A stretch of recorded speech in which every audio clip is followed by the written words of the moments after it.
Jak to możliwe, że jeden z najbardziej rozpoznawalnych samochodów terenowych świata powstał nie z ambicji, lecz z biedy, niedoborów i prowizorki? Nie jako spełnienie marzeń inżynierów, nie jako wizja przyszłości, ale jako rozwiązanie tymczasowe. Coś, co miało przetrwać kilka trudnych lat, a potem zniknąć. Land Rover pierwszej serii nie narodził się jako legenda, narodził się jako kompromis. I właśnie dlatego stał się czymś znacznie większym. Żeby to zrozumieć, trzeba cofnąć się do Wielkiej Brytanii końca lat 40. Kraju, który formalnie wygrał wojnę, ale w praktyce był na kolanach. Przemysł pracował na pół gwizdka, a zwykłe życie było podporządkowane reglamentacji. Mięso, chleb, paliwo, stal. Wszystko było liczone, przydzielane, kontrolowane. Wojna się skończyła, ale normalność nie wróciła. Państwo miało jeden priorytet – eksport. Bez eksportu nie było waluty. W tamtym czasie w Wielkiej Brytanii funkcjonowało brutalnie szczere hasło export or die. Produkujemy nie to, co chcemy, tylko to, co się da sprzedać za granicą. W tych realiach firma Rover znalazła się w sytuacji granicznej. Przed wojną była producentem eleganckich, solidnych samochodów dla klasy średniej. Po wojnie taki rynek praktycznie nie istniał. Rover musiał wymyślić się na nowo. I to szybko. Nie było czasu na długie projekty, nie było materiałów na ambitne konstrukcje. Była za to potrzeba stworzenia czegoś prostego, taniego w produkcji i maksymalnie użytecznego. Czegoś, co da się sprzedać w Afryce, Australii, Indiach. Czegoś, co być narzędziem, a nie przedmiotem aspiracji. I wtedy na scenę wchodzi Jeep. Ale nie Jeep jako mit wojenny, nie jako bohater frontu. Jeep jako konkret. Maszyna, która podczas wojny pokazała jedną rzecz. Prosty samochód z napędem na 4 koła może robić wszystko. Maurice Wilks, główny inżynier Rovera, widział Jeepy w akcji. Używał jednego z nich na swojej farmie. I nie patrzył na niego z sentymentem. Patrzył jak inżynier, jak rolnik. Jak człowiek, który widzi problem i narzędzie, które ten problem rozwiązuje. Ale Wilks nie chciał kopiować Jeepa. Nie chodziło o stworzenie brytyjskiej wersji wojennego auta. Chodziło o adaptację idei do zupełnie innej rzeczywistości. Jeep był projektowany na front. Land Rover miał pracować w farmach, w lesie, na pracach budowy, w koloniach, gdzie nie było warsztatów ani asfaltu. Musiał być prosty, ale bardziej uniwersalny. Musiał współpracować z maszynami rolniczymi. Musiał być łatwy w naprawie i musiał powstać z tego, co było dostępne. To jest moment, w którym rodzi się filozofia Land Rovera. Nie jako marki, ale jako sposobu myślenia. To nie było pytanie, jak zbudować najlepszy samochód terenowy. To było pytanie, jak zbudować coś, co będzie działać w świecie niedoborów. Odpowiedź była brutalnie pragmatyczna. Minimum formy, maksimum funkcji. Każdy element musiał mieć sens użytkowy. Albo w ogóle nie istniał. Pierwsze szkice, pierwsze prototypy. Decyzje projektowe nie powstały w atmosferze ekscytacji. Powstawały w atmosferze presji. To miał być projekt przejściowy, tymczasowy. Na chwilę. Na czas, który pomoże rowerowi przetrwać kilka lat, dopóki kraj nie stanie na nogi i firma nie wróci do prawdziwej produkcji. Nikt nie zakładał, że ten samochód zdefiniuje markę na dekady. I tu pojawia się pierwszy paradoks tej historii. Land Rover powstał jako odpowiedź na kryzys, a nie jako wizja przyszłości. A mimo to właśnie dlatego okazał się idealnie dopasowany do świata, który dopiero się rodził. Świata odbudowy, ciężkiej pracy i brutalnej rzeczywistości powojennej. To nie był samochód, który obiecywał lepsze jutro. To był samochód, który akceptował rzeczywistość. Na tym etapie historia Land Rovera wciąż mogła się zakończyć. Projekt mógł zostać zamknięty, uznany za ciekawostkę epoki niedoboru. Ale wtedy pojawił się kolejny krok. Eksperyment, który dziś wygląda jak dziwactwo, a wtedy był logicznym testem funkcji nad formą. Prototyp z kierownicą po środku. Center steer. I to od niego zaczyna się moment, w którym prowizorka zaczyna nabierać kształtu czegoś znacznie większego. Prototyp z kierownicą na środku dziś wygląda jak ciekawostka z muzeum, ale w 1947 roku był logicznym rozwinięciem tego samego myślenia, które doprowadziło do powstania Land Rovera w ogóle. Skoro samochód ma być narzędziem, a nie przedmiotem aspiracji, to dlaczego miałby być podporządkowany konwencją? Center steer nie był designerskim kaprysem, był próbą rozwiązania bardzo konkretnego problemu. Jak zbudować jeden samochód, który da się sprzedawać wszędzie, bez przebudowy linii produkcyjnej, na wersję z kierownicą po lewej i po prawej stronie? Jedno stanowisko kierowcy, jeden układ deski, jeden projekt, minimum komplikacji, maksimum elastyczności. To mówi bardzo dużo o stanie umysłu ludzi, którzy tworzyli Land Rovera. Oni nie myśleli kategoriami rynku, wizerunku czy przyzwyczajeń klientów. Myśleli kategoriami niedoboru. Każda dodatkowa wersja oznaczała więcej narzędzi, więcej części, więcej problemów. Center steer był próbą uproszczenia świata, który po wojnie był boleśnie skomplikowany. Dopiero testy pokazały, że choć pomysł działa na papierze, w praktyce jest nieidealny. Widoczność, ergonomia, bezpieczeństwo, wszystko to wymagało kompromisów, które przestawały mieć sens w samochodzie użytkowym. I wtedy Rover zrobił coś bardzo ważnego. Nie uparł się. Zamiast bronić pomysłu, który był sprytny, wybrał rozwiązanie, które było po prostu lepsze w codziennym użytkowaniu. Kierownica wróciła na bok. Center Steer spełnił swoją rolę jako eksperyment i zniknął. Ale pozostawił po sobie coś cenniejszego niż gotowe rozwiązanie. Potwierdzenie, że Land Rover ma być projektowany od funkcji, a nie od przyzwyczajeń. I właśnie w tym momencie pojawia się decyzja, która na zawsze ukształtowała to auto. Decyzja, która z dzisiejszej perspektywy wydaje się genialna, a wtedy była po prostu wymuszona sytuacją. Aluminium, a dokładniej stop aluminium Birma Bride. W powojennej Wielkiej Brytanii stal była towarem strategicznym, przydzielanym i ograniczanym. Rower nie mógł swobodnie produkować stalowych nadwozi, ale w magazynach zalegały ogromne ilości aluminium, pozostałego po produkcji lotniczej. Wcześniej miano z tego robić kolejne Spitfire'y i Lancastery, które teraz już nie były potrzebne. To była decyzja z konieczności. Nadwozie Land Rovera miało być aluminiowe, bo nie było alternatywy. I właśnie tutaj historia po raz kolejny skręca w nieoczywistą stronę. Bo to, co miało być prowizorycznym obejściem problemu, okazało się jedną z największych zalet konstrukcji.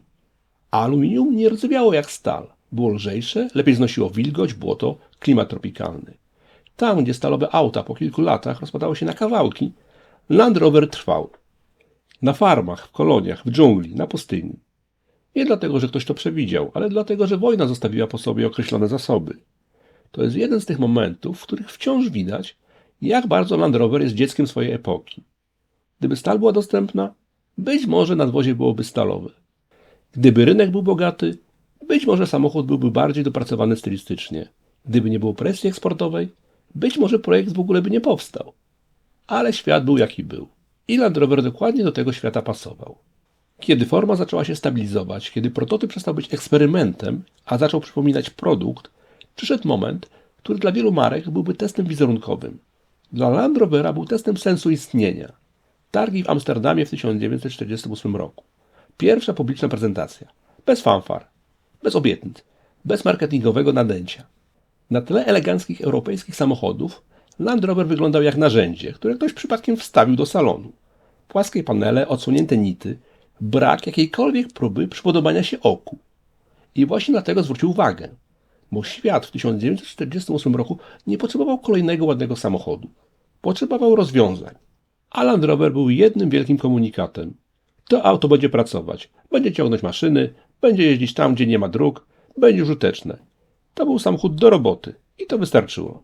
Pierwsze reakcje były ostrożne, ale zainteresowanie rosło szybciej, niż ktokolwiek w rowerze zakładał. To jest moment, w którym rower zderza się z własnym sukcesem. Firma, która planowała wrócić do produkcji sedanów, musi odpowiedzieć sobie na niewygodne pytanie. Czy naprawdę chcemy zrezygnować z czegoś, co sprzedaje się lepiej niż wszystko inne, co mamy? Land Rover zaczyna wymykać się z roli projektu tymczasowego. Staje się fundamentem. I od tego momentu historia przestaje być historią jednego modelu. Zaczyna być historią całej marki, która dopiero za kilka lat zrozumie, że to nie eleganckie samochody osobowe, ale ten prosty, zwykły aluminiowy pojazd, zrodzony z biedy i niedoboru, będzie jej prawdziwym znakiem rozpoznawczym. Kiedy Land Rover pierwszej serii zaczął znikać z hal targowych i pojawiać się w realnym świecie, okazało się, że jego największą zaletą nie była ani konstrukcja, ani materiały, ani nawet napęd na 4 koła. Jego największą zaletą było to, że pasował do miejsc, do których nikt nie projektował samochodów. I właśnie tam zaczęła się druga, dużo ważniejsza faza tej historii. Faza eksportu, kolonii i globalnej codzienności, w której seria pierwsza stała się czymś więcej niż produktem Rovera. Wielka Brytania lat 40. nie eksportowała dla prestiżu, eksportowała z konieczności. Każdy sprzedany samochód oznaczał twardą walutę, a ta była niezbędna do odbudowy kraju. Land Rover, choć początkowo traktowany jako dodatek do oferty, nagle okazał się idealnym towarem eksportowym. Był prosty, tani w utrzymaniu i odporny na warunki, które dla większości europejskich aut były zabójcze. I to nie była teoria z broszury, to była praktyka, która bardzo szybko się potwierdziła. Seria pierwsza trafiła do Afryki, na Bliski Wschód, do Australii, do Indii. Do miejsc, gdzie asfalt był luksusem, a serwis samochodowy pojęciem abstrakcyjnym. Tam nikt nie pytał o wykończenie wnętrza. Pytano, czy da się nim dojechać, czy można nim przewieźć ludzi, narzędzia, zwierzęta, zapasy. Czy da się go naprawić bez specjalistycznych części. Land Rover odpowiadał na te pytania bez słów. Po prostu jeździł. I to już wystarczyło, żeby zyskać reputację, której nie da się kupić reklamą. To właśnie w koloniach Land Rover przestał być brytyjskim samochodem użytkowym, a zaczyna być globalnym narzędziem. Administracja kolonialna używa go do patrolowania terenów, rolnicy do prac na farmach, lekarze i organizacje humanitarne do docierania tam, gdzie nie dociera nic innego. Wojsko, choć nie był projektowany jako pojazd stricte wojskowy, szybko dostrzega jego potencjał. Seria pierwsza nie ma heroicznej legendy frontowej jak Jeep Willys, ale utrzymuje porządek, logistykę i ciągłość działania w świecie, który dopiero uczy się funkcjonować po wojnie. I tu pojawia się kolejny paradoks. Land Rover powstaje w kraju, który powoli traci swoje imperium, ale sam staje się jednym z ostatnich narzędzi, które te imperium jeszcze spajają. Cichy, nieefektowny, pozbawiony patosu. Nie jako symbol władzy, lecz jako narzędzie administracji. Samochód, który nie manifestuje siły, tylko obecność. To dlatego tak często pojawia się na archiwalnych zdjęciach z miejsc, gdzie historia działa się na uboczu, w buszu, na pustyni, na prowincji. W tym czasie seria pierwsza zaczyna się zmieniać, ale w sposób, który doskonale oddaje filozofię projektu. Nie ma rewolucji, są drobne korekty. Zmieniają się rozstawy osi, pojawiają się różne długości nadwozia. Poprawiane są elementy mechaniczne, ale wszystko odbywa się w ramach jednej zasady. Nie ruszaj tego, co działa. Każda zmiana musi mieć uzasadnienie użytkowe. Jeśli coś nie poprawia funkcji, nie istnieje.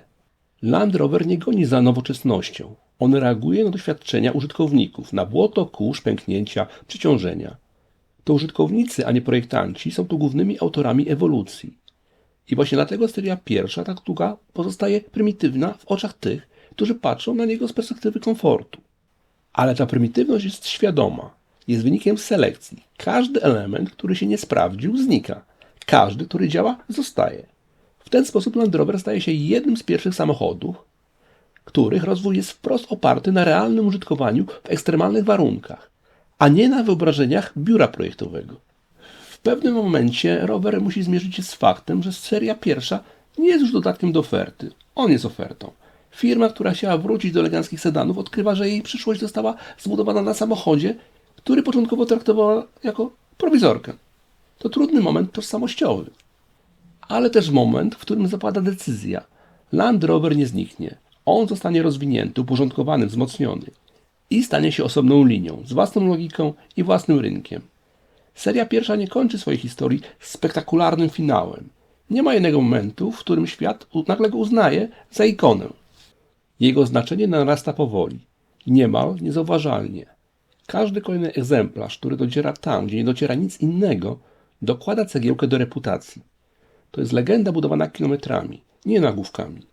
I właśnie dlatego dziś, patrząc na Land Rovera pierwszej serii, trudno oddzielić samochód od świata, w którym powstał. To nie jest projekt wyrwany z kontekstu. To jest destylat powojennej rzeczywistości Wielkiej Brytanii, niedoboru, pragmatyzmu, eksportowej presji i cichej ambicji przetrwania. Samochód, który miał być rozwiązaniem tymczasowym, stał się wzorcem. Nie dlatego, że był najlepszy, tylko dlatego, że był wystarczająco dobry dokładnie tam, gdzie trzeba było najbardziej. Koniec serii pierwszej nie przychodzi z hukiem. Nie ma wielkiego pożegnania, jubileuszowej edycji, ani narracji o zamykaniu rozdziału. I to jest bardzo w stylu Land Rovera. Ten samochód nie znika dlatego, że przestaje być potrzebny. Znika dlatego, że świat wokół niego zaczyna się zmieniać szybciej, niż pozwala na to jego pierwotna prostota. Na początku lat 50. Wielka Brytania powoli wychodzi z najgłębszego kryzysu. Reglamentacja zaczyna się luzować. Przemysł odzyskuje rytm, a rynki eksportowe, choć wciąż kluczowe, stają się bardziej wymagające. Land Rover serii pierwszej nadal robi to, co robił zawsze. Jeździ, pracuje, znosi przeciążenia. Ale pojawiają się nowe oczekiwania, więcej mocy, więcej przestrzeni, lepsza ergonomia. I tu dochodzimy do bardzo ważnego momentu. Seria pierwsza nie zostaje zastąpiona dlatego, że była zła. Zostaje zastąpiona dlatego, że była aż za bardzo dopasowana do konkretnego momentu w historii, do świata niedoboru, do świata prowizorki, do świata, w którym funkcja miała absolutne pierwszeństwo przed wszystkim innym. Kiedy ten świat zaczyna się stabilizować, Land Rover musi zrobić dokładnie to samo, co zrobił na początku. Odpowiedzieć na rzeczywistość. Seria druga, która pojawi się w 1958 roku, będzie samochodem wyraźnie bardziej produkcyjnym, bardziej uporządkowanym, trochę wygodniejszym, trochę bardziej cywilnym. Ale też, i to jest kluczowe, mniej surowym, mniej bezpośrednim, mniej nagim. To nie jest krytyka, to naturalna ewolucja. Ale właśnie dlatego seria pierwsza zaczyna z czasem funkcjonować w zupełnie innej przestrzeni niż jego następcy. Bo seria pierwsza pozostaje najczystszą formą idei Land Rovera. Bez kompromisów wynikających z marketingu, bez prób bycia dla każdego. To samochód, który nie próbuje się podobać, nie próbuje budować wizerunku. On po prostu istnieje jako odpowiedź na bardzo konkretne pytanie. Jak przetrwać i pracować w świecie, który dopiero się podnosi z ruiny? I dlatego dziś, patrząc na serię pierwszą, widzimy coś więcej niż tylko pierwszy model marki. Widzimy zapis epoki, widzimy materialny ślad powojennej rzeczywistości w Wielkiej Brytanii. Niedoborów stali, nadwyżek aluminium, presji eksportowej, pracy w terenie. To jest samochód, który nie miał czasu na romantyzm, a mimo to stał się romantyczny z perspektywy lat. Paradoksalnie, im bardziej współczesne Land Rovery obrastały w komfort, elektronikę i prestiż, tym bardziej seria pierwsza zaczynała funkcjonować jako punkt odniesienia, jako przypomnienie, że u źródeł tej marki nie było luksusu, tylko uczciwa użyteczność. Nie było aspiracji, tylko potrzeba. I nie było planu stworzenia legendy. Był plan przetrwania kilku trudnych lat. A legenda narodziła się sama. A jakie wy macie zdanie o serii pierwszej? Przesada w stronę prostoty? Czy taki właśnie miał być? Podzielcie się proszę swoją opinią w komentarzach, a jeśli nie chcecie przegapić następnego odcinka, to możecie kliknąć subskrypcję. I do następnego.